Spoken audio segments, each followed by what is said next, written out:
Pero, hombre, es incómodo estar en Afganistán siendo cristiano. O que yo no pueda ir a misa en Afganistán, porque las leyes lo prohíben. Y lo leyó el hombre.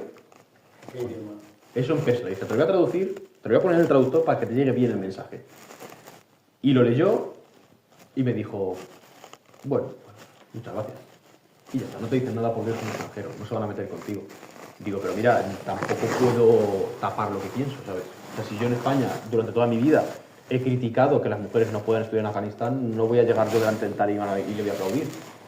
Tampoco le voy a faltar el respeto porque es un ser humano, igual que yo. Pero le voy a decir las cosas claramente y con respeto. Y eso me acuerdo que lo comenté. A cristianos lo respetan, yo pensaba que mataban cristianos también. Bueno, si fuera afgano... Sí. Si fuera afgano, yo soy un extranjero, entonces paso por afgano, por la cara, ellos me decían, dice, tú podías ser perfectamente un pastún. Además, yo en Afganistán iba vestido de afgano y con los ojos pintados, como van ellos, o sea, un afgano. Dice, pero si tú fueras afgano, se cambiaría la cosa, porque eres un apóstata, te vas a la cárcel. Tú eres un extranjero, mientras no escandalices ni hagas proselitismo, haz lo que quieras, como si quieres llevar la cruz por fuera. Nosotros encima te vamos a invitar a comer, para demostrarte lo buenos que somos. Pero claro, si yo fuera un afgano, o fuera una mujer, o hiciera proselitismo de algún tipo, el castigo es terrible. Un afgano no puede ser cristiano, porque entonces No puede, fíjate, no creo que haya una ley que lo prohíba, porque quieren dar una buena imagen a los países extranjeros. Pero seguro que de facto es imposible. Buenas. Consejo para comer, tienes que comer, ¿eh? Y, oye, entonces, en Afganistán no hay ninguna iglesia. No. Pura que De hecho, el próximo viaje se lo preguntaré a los talibanes, porque esto se me pasó, sinceramente. Pero es interesante de preguntárselo, porque como ellos quieren dar la imagen de ser muy abiertos, ellos están convencidos. son abiertos. Sí, sí, porque claro, ellos dicen, mira, nosotros matamos en cierto momento de la historia. ¿Tienes algo para beber? Hombre. ¿Hay una botella de agua? Sí, fresquita. Pues sí, o sea, su imagen ahora mismo es de, mira, nosotros tuvimos una época de matar gente, pero bueno, errores los tiene cualquiera, y ahora lo que hacemos es simplemente dedicarnos a la política y lo que hacemos es levantar Afganistán y convertirlo en el reino de Dios en la tierra. Es decir, la ley islámica, aplicarla a un país. Perfecto. O sea, esto es el reino de Dios en la tierra, ¿cómo podéis quejar? Ese es su concepto. Entonces, no van a pegar un tiro, porque entonces demuestran que la ley de Dios en la tierra mata gente, y eso no está bien visto por América, por Europa. Tienen también ese doble rasero. Por lo tanto, sería interesante preguntarles dónde se puede ir aquí a misa. Porque si os la dais de abiertos y de acogedores, no me puedes decir que está prohibido. Sería interesante saber qué me responden. Yo les preguntaba por qué no dejáis estudiar a las mujeres, por ejemplo. O sea, honestamente, tengo esa duda. ¿Por qué no se puede? Y me decía, eso es mentira, eso es propaganda occidental. Digo, va a ser que no. Digo, me lo han dicho las mujeres de aquí, ¿sabes? Se quedaban así como pillados y luego yo descubrí que estaban diciendo la verdad y la mentira al mismo tiempo. Es verdad, porque las mujeres pueden estudiar el Corán, pueden ir a la madrasa a estudiar religión, pero no pueden ser médicos. Entonces están mintiendo y diciendo la verdad al mismo tiempo. Es duro. Sí, sí. ¿Cuánto tiempo estuviste en Afganistán? La primera vez fue algo como muy lanzado y muy... Quiero decir, no tenía seguridad ni siquiera de poder entrar, entonces estuve solamente una semana. Porque además solamente sale un vuelo a la semana. Y si perdía el vuelo del sábado, tenía que quedarme una semana más y no podía visitar Kirguistán. Pero yo me quedé con la gana de volver, porque una semana no es suficiente. Volví este año y estuve 20 días. Y pillé la fiesta nacional de los talibanes. Y eso fuera un Y estás ahí, ahí les estás filmando además. sí, ahí, sí, un espectáculo. Y te subiste a... Al tanque no, pero me subieron a un carro, a un coche de estos policiales que tienen ellos con las banderas. Te ve ahí. ¿Hay turismo en Afganistán? Hay turismo de grupos con traductor y 3 guardias con 3 AK-47. Turismo por libre, ¿no? ¿Pero grupos pequeñitos o cómo son? Yo vi incluso un grupo de mujeres rusas, todas rubias, es decir, todo el mundo se giraba, llevaban velo, pero se le veía rubia, se le veía con los ojos azules, la gente estaba alucinada. Y era un grupo quizá de 8 o 10 mujeres. Iban con un guía, con un traductor y con seguridad privada. Pero es que yo creo que eso es peor. Individual no hay turismo. Yo no he visto a ningún... Solamente vi a uno el primer año, pero también iba con un traductor y con seguridad. Suelto, así como yo suelto, yo no he visto nada. Yo no es propiamente turismo, es otra cosa. Claro, yo no lo llamaría turismo, porque hacer turismo en Afganistán es estar absolutamente zumbado. Es decir, yo no he ido a hacer turismo, yo he ido a descubrir un país con unas condiciones duras. O sea, yo dormía en sitios que no me voy a quejar, gracias a Dios que tenía una cama, una colchoneta, gracias a Dios que tenía un techo. Pero hombre, esos sitios, Ducha, ventana, esos son lujos prescindibles. La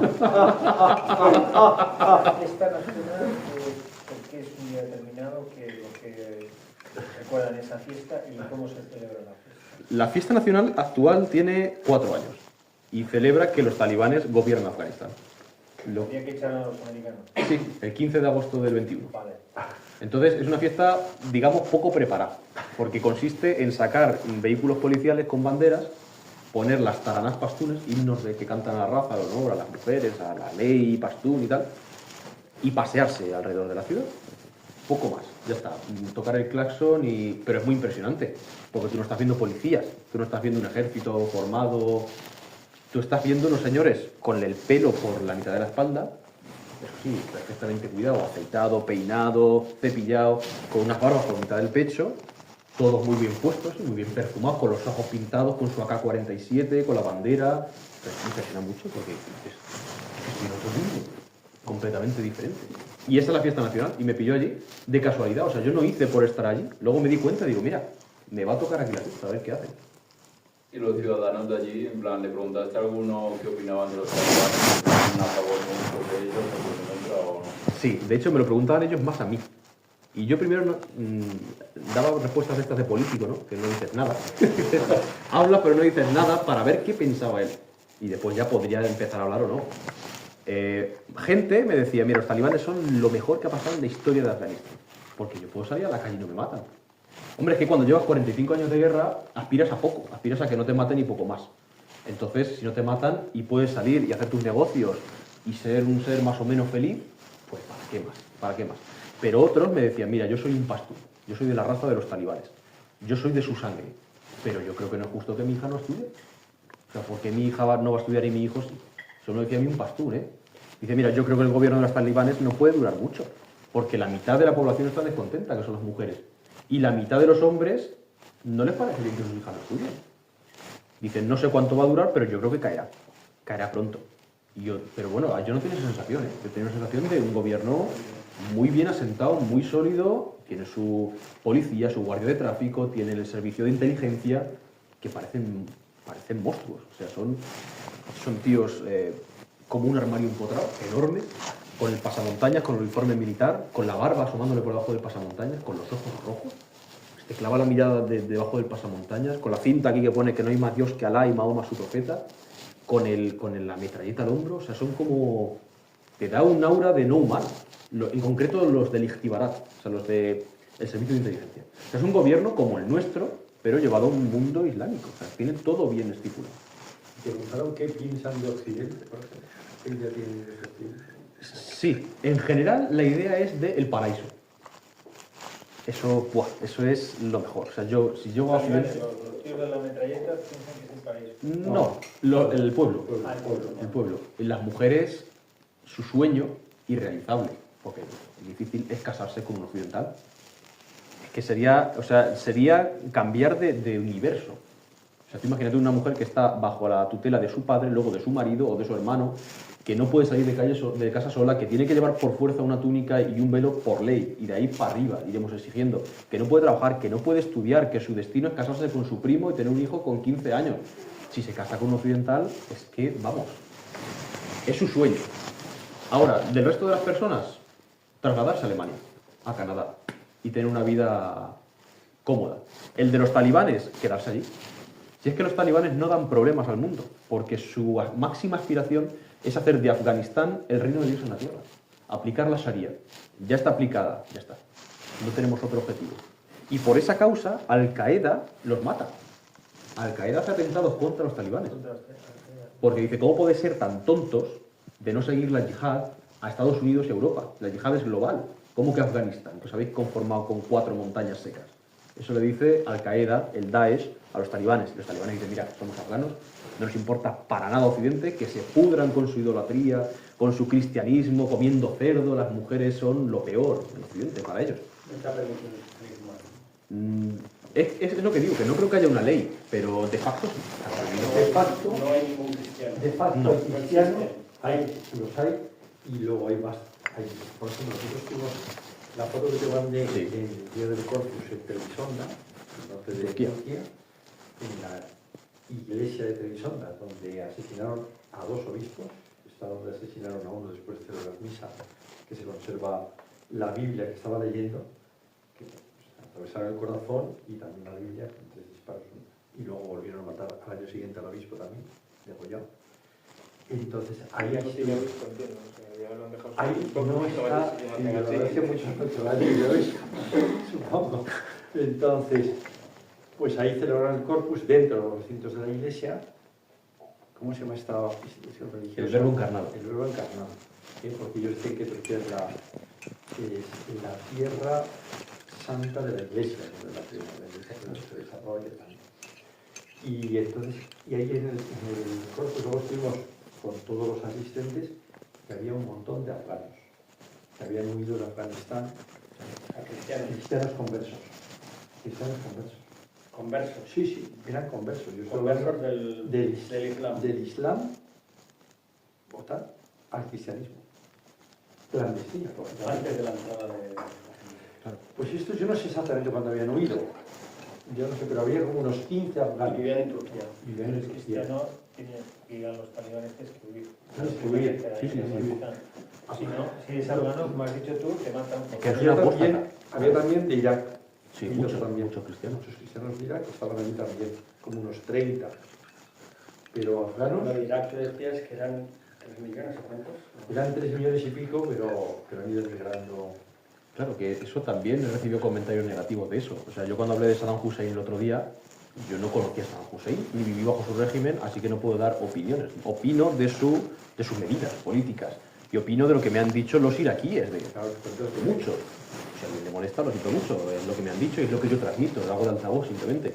Y los iraquíes, la grandísima mayoría, dicen que con Saddam Hussein se vivía mejor, pero no por un afán de ser nostálgico del pasado, sino porque se vivía mejor. O sea, la economía era mucho mejor, los cristianos vivían sin persecuciones, perseguían a los chiíes, perseguían a los kurdos, pero era por razones políticas.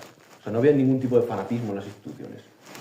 Entonces, bueno, pues actualmente están tranquilos, más o menos, pero han vivido unos años muy duros, pero muy duros, sobre todo los del Daesh. Más que la guerra de los americanos, o sea, la peor era la del Daesh, porque eran iraquíes luchando contra iraquíes o musulmanes luchando contra musulmanes. O sea, eso era un trauma nacional. Y lo que pasó con los cristianos allí, por ejemplo, esto es un ejemplo sin más. Pasó muchísimas cosas similares y muchísimas tragedias quizá mayores. Pero como yo lo conozco, pues lo cuento. En la iglesia Said al-Najat en Bagdad, en la capital de Irak, el 31 de octubre del 2010, hace 15 años, se ha hecho ahora 15 años, el Día de Todos los Santos. Pues estaba celebrando misa de vísperas de los santos. Era domingo, acabó la misa y el sacerdote dijo, en árabe, claro, ustedes pueden ustedes ir en paz. De manera que en ese momento, ya cuando se acabó la misa y estaba todo el mundo dentro, era el momento de máxima afluencia de personas, entraron por la puerta trasera 6 hombres con pasamontañas y armados. Entonces, claro, cundió el pánico, muchos de ellos corrieron y se escaparon por la sacristía, escaparon creo que fueron 19 o 20 personas, pero 50 y tantas se quedaron dentro, gente de todas edades, ancianos, mujeres, niños, bebés, y los asaltantes le dijeron que se fueran de los bancos y que se pusieran en 2 filas delante del altar. Hay 2 escaleras, estuve allí y además estuve solo también, tengo esa suerte, gracias a Dios. Se pusieron entonces, como les decían, en 2 filas delante del altar y cuando estaban colocados abrieron fuego y los mataron a todos. A todos, había 50 y tantas personas. Solo sobrevivió una mujer, que estaba embarazada. No le alcanzaron los disparos, pero se hizo la muerta. Y se hizo la muerta durante más de 2 horas, mientras los terroristas deambulaban en el interior de la iglesia, mientras disparaban a las lámparas para que se fuera la luz, y a los aires, bueno, era octubre, me imagino que sería los aires acondicionados todavía, hace calor en Irak, para que salieran los humos y crear un caos total, mientras tenían combates a muerte con la policía, murieron policías también, hasta que al final acabaron por inmolarse. Estallaron los cinturones explosivos, y ella sobrevivió entre los cadáveres, al lado del cadáver de su hija muerta por los disparos. Además, sucedió una cosa muy curiosa con su hija, y es que ese día, me lo contó el sacerdote de la iglesia de al lado, que es argentino, de Duero Encarnado, Me dijo, ese día esta señora vino a misa con su hija, que se llama Cristina. Los árabes cristianos tienen nombres occidentales. Cristina, Guadalupe, por ejemplo, ¿no? Dice, vino a misa con su hija Cristina. Dice, y en cierto momento la perdió de vista.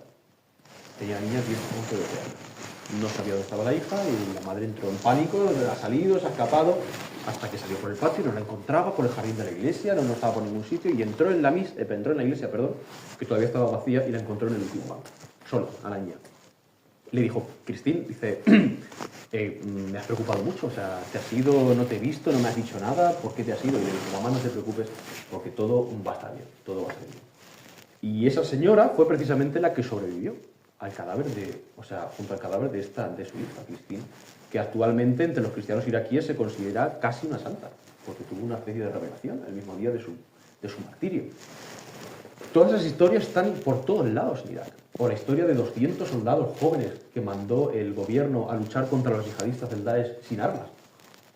Los mandaron, sí, con armas, pero igual tenían munición para 4 o 5 disparos. Y mataron a los 200 a las orillas del Tigris.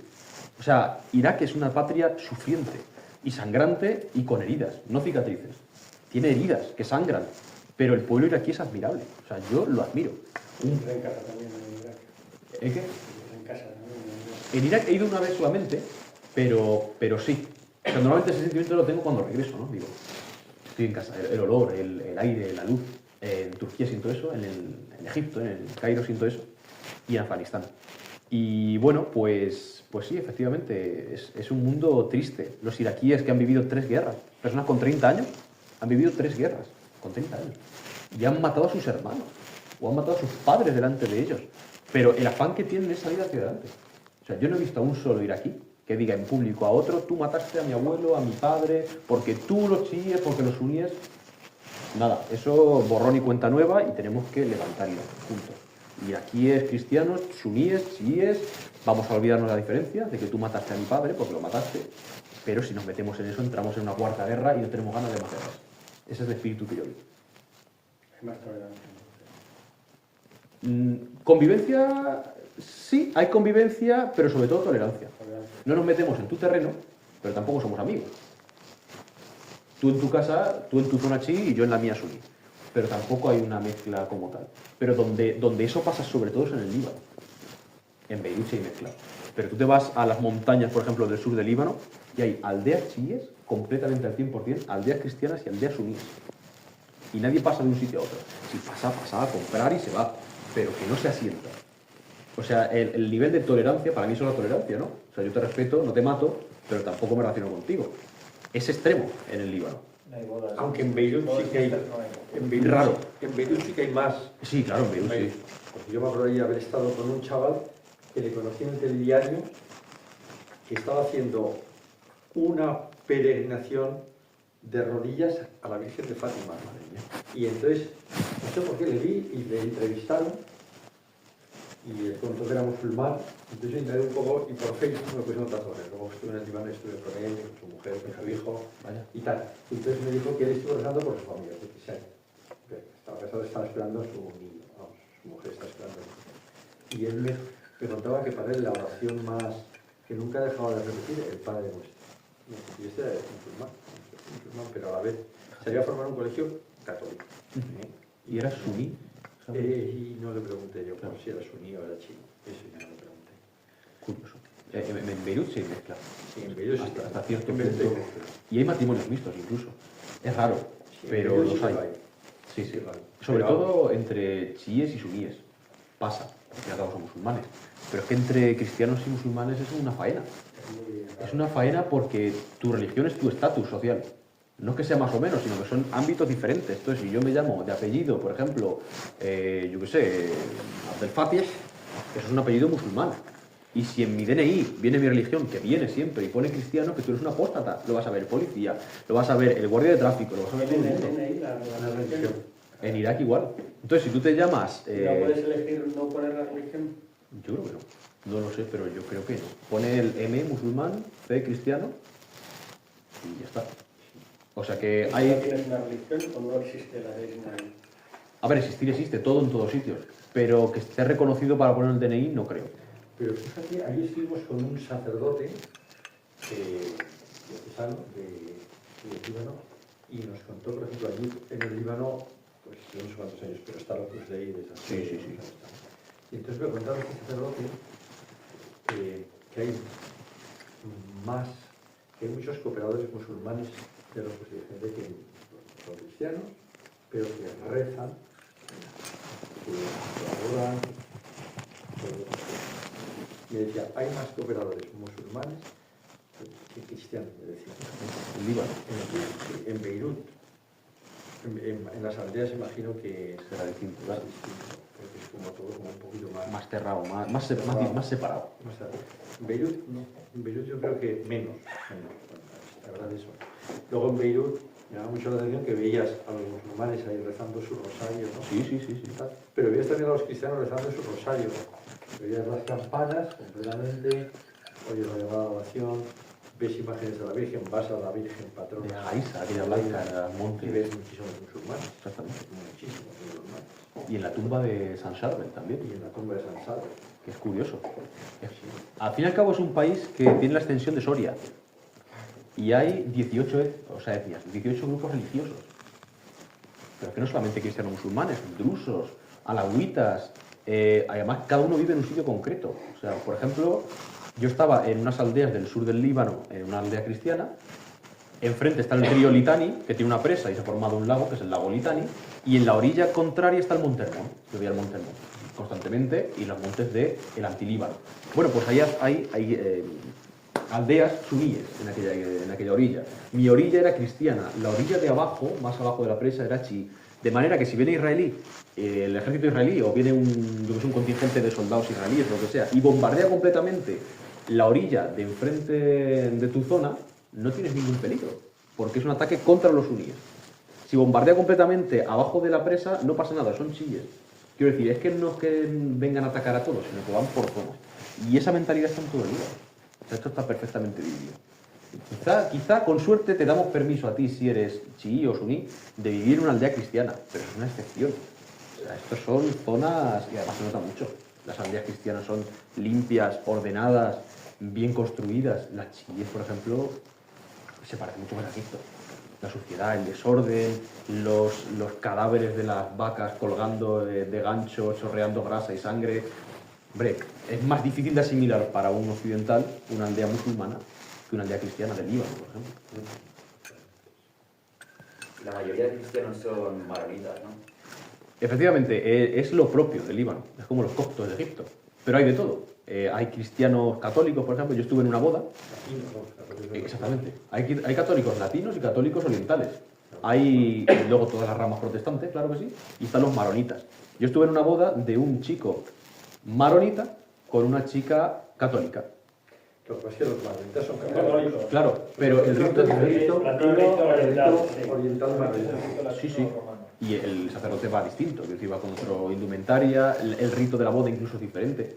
Le ponen una corona a los novios, una corona de oro, una corona de rey. En los ortodoxos también les ponen Una tiara. La misa, nosotros íbamos a misa Una corona. maronita, porque la mayoría de las iglesias son católicas maronitas. Claro. Sí, muy bien. Sí, sí. La misa árabe, tú sabes contestar en árabe. Sí, sí, sí. El rosario también. Bueno, al fin y al cabo el rosario es muy repetitivo, es decir, tienes que aprender una serie de cosas solo. Pero la misa en árabe es un rito antiguo. Depende de la confesión. Claro, yo la primera vez que tuve un contacto con el cristianismo en un país árabe fue en Egipto, pues fue el primer país árabe que visité, ¿no? Y me sorprendió entrar en una iglesia y podía haber dicho perfectamente que estaba en Córdoba o en Madrid. O sea, es que es igual por dentro. Claro, porque son católicos latinos. Tú entras en una iglesia ortodoxa armenia y son todas iguales. Quiero decir, va por confesión. El rito, por ejemplo, yo iba mucho a una iglesia armenia, porque me pillaba cerca, el rito era igual, menos algunas cosas, y estaba muy a gusto. Me sentía prácticamente como entre... Al fin y al cabo son católicos, pero me sentía prácticamente como entre las iglesias católicas latinas. Luego, por ejemplo, en Irak estuve en una iglesia que yo dije, yo no entiendo muy bien esto qué es, esto qué rama es. Porque veo a un hombre vestido de sacerdote, con el Kleiderman, pero aquí cosas bastante protestantes, ¿no? Las danzas, los cantos, tocando el sojar hebreo. Digo, ¿esto qué es exactamente? Vamos a ver. Dice, esto es una iglesia armenia protestante. Digo, ¿y por qué va a vestir usted de sacerdote? Dice, porque nosotros somos protestantes orientales. Nosotros no somos protestantes luteranos. Yo no sé qué es. Sí, sí, sí. Orientales. Él dice que es un sacerdote, no dice que es un pastor. Y de hecho, lo que me comentaste tú, creo recordar que había un sagrario. Sí, sí, sí, sí. Eso te comenté, claro, de que en una ciudad de Estonia, nos encontramos en una iglesia, estábamos en César González Purroy, una iglesia que tenía pues, el sagrario, la imagen de la Virgen, el confesionario, pero como en Estonia los católicos son tan pocos, nos llamaba la atención, ¿no? Luego nos encontramos con un sacerdote vestido con una sotana impecable y tal, y le preguntamos, ¿esa iglesia es católica o es luterana? Así, pero ahí hay confesionario, claro. Pensamos y tal. Pero usted es católico, le preguntamos, no, yo soy luterano, soy el párroco de esa iglesia, ¿no? Pero tiene un sagrario, tiene... claro, dice, hombre, que nosotros no somos como los luteranos de Occidente. Nosotros queremos unirnos a Roma, al Papa. Nos dijo... ¿Ah, sí? Sí. Claro, porque eso de tener una virgen luterano es como lo que más choca, ¿no? Sí. Y entonces nos dijo, no, nosotros nos estamos por unirnos a Roma. Y de hecho luego me enteré que él, que era el párroco de esa gran iglesia ideal de la catedral, casado con 3 hijos, pues que había dejado ese sacerdote porque se había hecho católico, había dejado de recibir el sueldo de ministro luterano, porque el país es confesionalmente luterano, y ahora estaba de profesor de religión en un colegio donde también daba en Estonia. Vamos, la ordenación que tienen ellos, el rito para ser sacerdotes, la Iglesia Católica no lo acepta porque tienen que cambiar una fórmula. Entonces pasa también con los anglicanos. Entonces, cuando pasan a ser católicos se tienen que volver a ordenar, porque desde el siglo XIX cambiaron la fórmula y entonces ya no aceptan la Iglesia Católica que hay ahí una transmisión apostólica.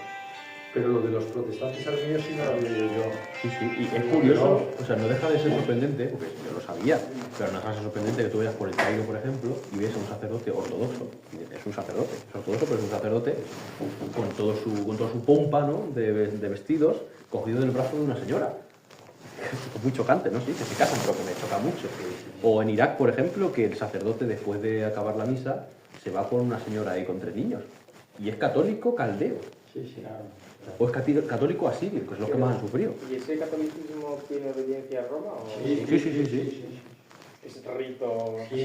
Pero luego la misa es prácticamente igual. Hay fórmulas que cambian y tal, pero la misa yo no vi nada diferente en los caldeos. La misa árabe será muy distinta, el rito, ¿no? El idioma, cuando se hace en árabe. El rito, por ejemplo, ¿es un rito distinto o Es que depende, está el rito maronita, los coptos... los caldeos de Irak, que eso es más en el idioma En asirio. en asirio, que es el arameo, que hablaba al fin y al cabo. arameo. Sí. Yo estuve, por ejemplo, en Lourdes, en las piscinas, y en la espera estuve con un iraquí que vivía en Malmo, en Siria. Y entonces él me contaba que era católico, que era caldeo, y él me decía que hablaba arameo. Yo, de hecho, en la espera le dije, oye, ¿me puedes recitar el Padre Nuestro en arameo o partes del Evangelio en arameo? Como lo diría el Señor, ¿no? Y me lo estaba ahí... ¿Tú sabes el arameo en arameo? No sé en árabe. En arameo no. Pero bueno, yo, ahora que me he puesto a estudiar hebreo, no puedo decir que lo hable, pero bueno, estoy estudiándolo, me he dado cuenta de que son muy similares. Y el arameo no lo hablo, ni lo entiendo, o sea, nunca me he puesto porque lo habla muy poca gente. Lo hablan litúrgicamente y naturalmente solamente en Magalula, un pueblo de Siria, de las montañas de Siria. Entonces, O sea que no compensa estudiarlo. por gusto sí, pero por hablarlo no. Pero es muy similar, son semíticos, son todos de la misma esfera. Pero sí, o sea, esos católicos son los que más han sufrido. O sea, los católicos romanos son muy pocos en Irak, por ejemplo. Los católicos asirios que estaban en Mosul, por ejemplo, los que les ponían la nun, la letra N en las puertas de Nazareno, Esos eran caldeos, eran asirios, eran armenios, muchos de ellos. Es muy duro, Irak es duro. Pero bueno, siento algo parecido a lo de Afganistán. Siento que es una tierra sufriente que hay que descubrirla. Ahí podremos, bueno, nos hace ilusión. Sí, ahí. Pues tenéis que ver, no os podéis perder las mezquitas chiíes. O sea, no sé hasta qué punto es viable, porque las mujeres tienen que entrar por una parte distinta, pero es impresionante. O sea, si podéis ir a Karbala, a Nayaf, a Al-Qadimiyya en el propio Bagdad, pero Nayaf y Karbala es una maravilla. O sea, es una maravilla, es increíble, es increíble. Esas fotos que habéis visto hoy son de Karbala, del sepulcro de Hussein. Es mucho más espectacular que el suní. El suní, para empezar, los cementerios son lugares muy tristes en el Islam, en general, en el suní en concreto, porque piensan que cuando tú te mueres ya está todo hecho, o sea, no hay que ir a honrar al muerto, ni peregrinar a tumbas, ni limpiar la tumba, ni nada, te has muerto y ya es cosa de Dios, de manera que muchas veces los cementerios musulmanes son un campo abandonado con lápidas rotas, diseminadas, sin cerca, sin embargo el de los... ¿Visita tumbas? ¿Cómo? Nadie visita tumbas. Sí, visitan porque al fin y al cabo les da pena porque es su familia, pero en general no. O sea, no es un sitio como aquí, cuidado, con árboles. Sin embargo, el chií sí. El chií, de hecho, va a la tumba de Ali, de Hussein, le lleva incienso, va además flagelándose para sentir el dolor de Hussein, lo que los hace mucho más cercanos a nosotros. Representan. Pueden dibujar a Jesús, por ejemplo, lo hacen. Pueden cantar, tocar música, esas casidas que recitan. Son impresionantes esas, no sé si lo habéis visto, Sí, pero sí. las casillas, si se pudiera ver ahí, pues es increíble. Si hay conexión, yo lo tengo en... Yo no sé si, pues... O en- A ver, es que es muy tarde. ¿Qué hora es? muy tarde. Es muy tarde. Son las 10:30. Hay que ir cerrando. Sí. Hay que cerrar. ¿Qué tal, Andrés? Bastante bien, la verdad. Muchas gracias.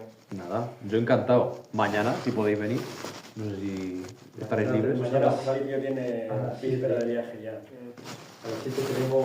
No, hablamos una conversación sobre Alejandro Magno. Sí, si Dios quiere, a las 7. Sobre Alejandro. Sobre Alejandro. Se puede estar hablando 5 o 6 horas, pero vamos a intentar hacerlo en una. Y los talibanes de Jesucristo que decían, Pues- te veían con la cruz y te preguntaban algo, o A veces sí. oye, ¿por qué sigues a Jesucristo y no a Mahoma? O algo así. A ver, la tendencia natural en el musulmán es hacerte musulmán. Intentar convencerte, pero además no dar tregua hasta que te hagas musulmán o le digas algo que se pueda interpretar por una aceptación mínima, ¿no?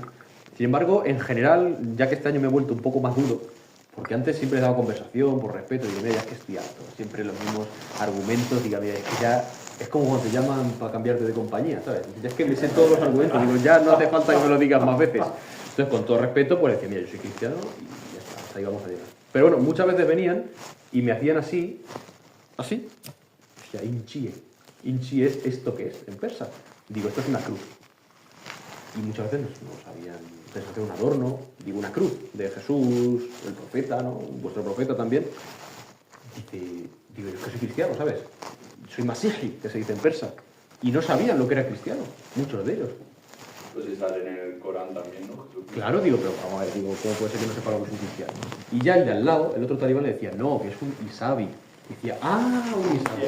No, un Isabi es el que sigue a Isa, que es Jesús. Pero es despectivo.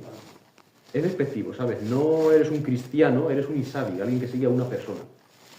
No es bueno. Y entonces, bueno, muchas veces tuve conversaciones sobre la Biblia con los talibanes. Una vez que me llevaron a un cuartel de las montañas del hogar, aventuras, me llevaron en moto, me llevó en moto un talibán para que yo dijera quién era y por qué estaba